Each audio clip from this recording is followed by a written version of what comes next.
Hi guys! For today's video mga guys ay samahan niyo po akong kumain ng saging na murado. Kung nagtataka kayo mga guys no, bakit kulay dilaw yung aking saging na murado? Di ba kulay red?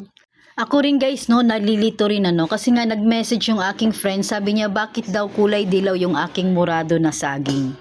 Nakausap ko yung mama ko mga guys no sa probinsya, sabi po niya ay yung saging na murado daw po talaga ito no. Dati po siyang red tapos naging dilaw. Paano nga ba nangyari yun?